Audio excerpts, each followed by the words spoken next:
Assalamu alaikum. Welcome to another podcast. Welcome, Dr. Omer. Hello, thank you. So the question about evil, it's something that really a lot of us grapple with. But I want to hone into a specific aspect of evil. Maybe in other podcasts we can talk about other elements of evil. But if Allah created everything, did he create evil too? Because if he did, there's implications, I guess. Okay. So what are your thoughts on that? Very interesting question, because if we look at the formative and classical periods of Islamic theology, there have been serious arguments on this, and some school like deviated or pulled themselves out of the mainstream just because of this. And one of them is the famous Mu'tazila school. As you know, they are the rationalist school. They base everything on human logic. And they were affected by Hellenistic, philosophy as well.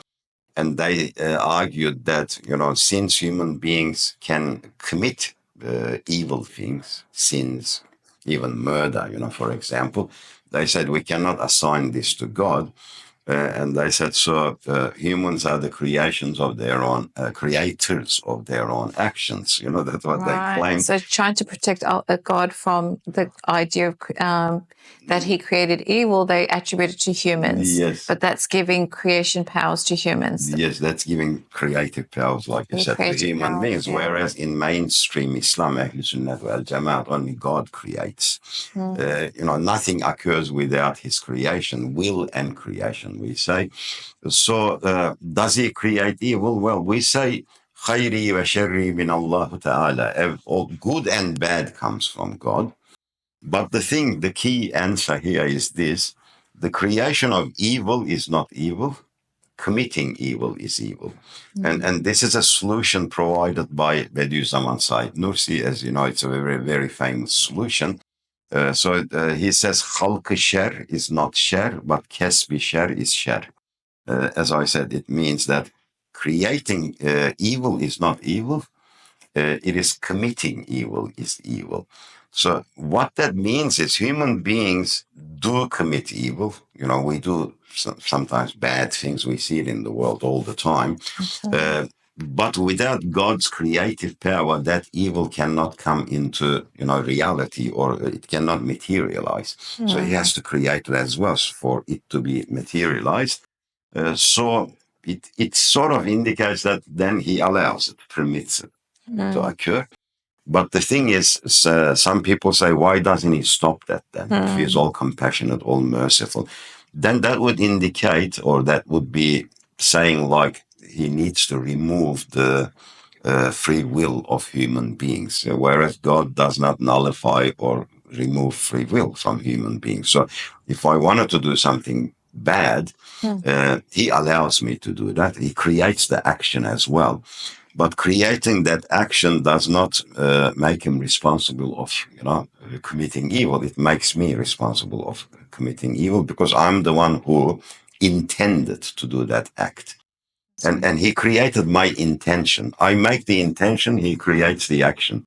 So I guess that's an important point, because if evil was blocked from being done, then our free will is an issue. The free will becomes nullified, or at least it's not fully there. And then without the free will, then this purpose of our existence on earth becomes an issue. I think Nursi also gives an analogy of a child who's on the shoulders of a person. I think that was it. Anyway, where he says, the child says, I want to go outside, and it starts raining. And then the child says, well, I got sick because you took me outside. Yes. Whereas the person says, well, you wanted me to take you outside. So, it's a limited analogy, I suppose, but it's a bit like that. We are doing certain things or asking of it, and Allah's creating it because he's given us the free will. Yes. If our free will is negated, then there is no testing either. There's no purpose in this world. There's no need for day of judgment. There's no need for, paradise or hell. None of these things are necessary, because we're not being tested. We're just robotic beings. I remember asking this question to someone who was arguing against it. I said, let me ask you something. If God said to you, I can stop all evil in the world instantly, but I need to remove your free will, you will be no different to the rest of the creation, would you accept it? would any human being accept it? No, We can't make decisions anymore. No.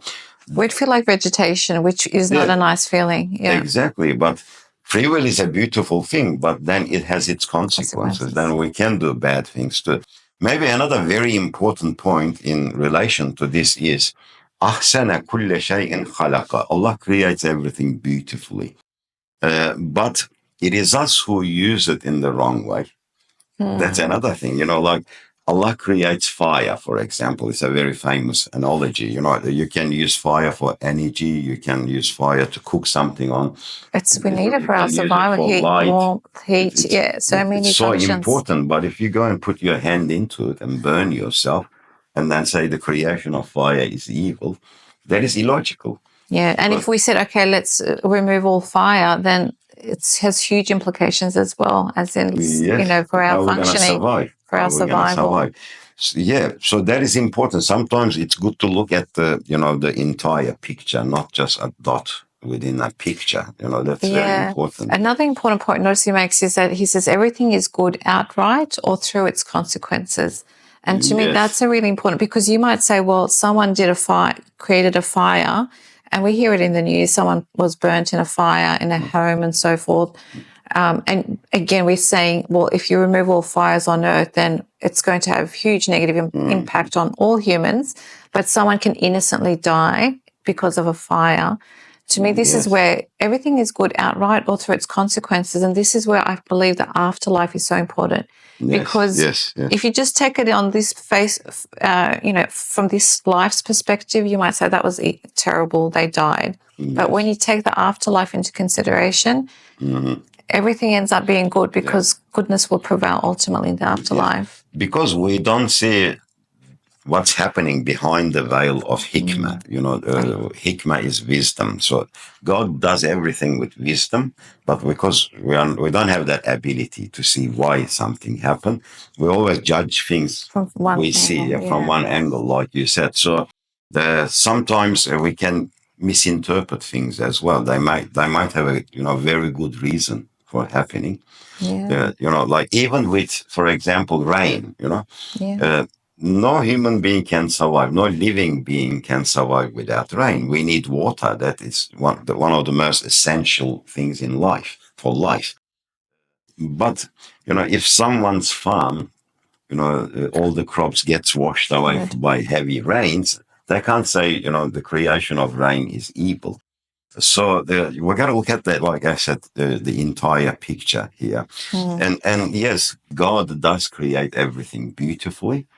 Some of them has apparent beauty. When you look at them, you say, this is beautiful, like a rose, like a butterfly. It's very obvious, obvious beauty, because it's got that symmetry, the beauty, the designs. But some things that they might not look beautiful, but the purpose they serve is beautiful. And in a humorous way, I say, from this perspective, even going to toilet is beautiful. You might say that that's ugly what you leave behind there, but not in reality, not, because the consequences would be different if you weren't able to go. That's right. You'll be hospitalized. Your stomach will start. It's a blessing. It's a blessing to be able to go. So we got to look at the results of things too, not just what we see in front. So I think that's how human beings consider what is evil, what is suffering. But even with suffering, we feel pain, but we need to feel pain too to protect our bodies. Imagine if we didn't have that nervous systems which detects pain, nerve ends and things like that. Then we would be putting ourselves into fire. We would break our leg without even knowing. True. So that pain is necessary to protect us, so we can defend ourselves as well. It was placed there for a reason. That's right. And protect ourselves and develop ourselves so that we can try to avoid those kind of pain. So there's a lot of growth that happens as a result. Like with a virus even, we say virus, it could be bad. But if it wasn't for bacteria and virus, you won't build your immunity. Your immunity will actually be quite flat and dead. Whereas through those viruses, your body is like, okay, I've got to build immunity. And we become stronger as a result of that. Yes. So yes, the creation of evil is not evil. the acting of evil or committing evil is evil. Because one of the conditions that, again, Nursi uses this as well, for something to occur, even a human act, he says that the human free will, which is irade-i cüz'iye, minor will, with some simple condition is connected to the külli irade, the infinite will of Allah or absolute will of Allah. The way it's connected, he says, you will something, it is nothing but an inclination to do something, and he wills it and creates it, because the Quran says you cannot will unless he wills. So unless God wills, something will not occur. But he wills it because you are asking for it. Because kesb is like a petition to God, saying that, can I do this act? I want to do this act. He allows you to do that act, even if it's bad. That is why, even in education system, we go to school, we sit for, exams. People can cheat. It happens. But that availability is there because they have free will. They can do the right thing, and they can cheat as well. But as a result, they can pay for the consequences as well. If they get caught, they will be punished. They might lose their careers and many other things, plagiarism and all these things. So everything has a consequence. But in order for us to be tested in this world, we need that free will. And when we are given that free will, God wants us to do good things using that free will, not bad things. He doesn't command evil. But when we decide to do an evil, he creates it. Yeah. Otherwise, our free will is completely negated. Yeah. Okay, so that's very important. Thank you for that valuable contribution about evil. So, in summary, what would you say in one sentence of what we said?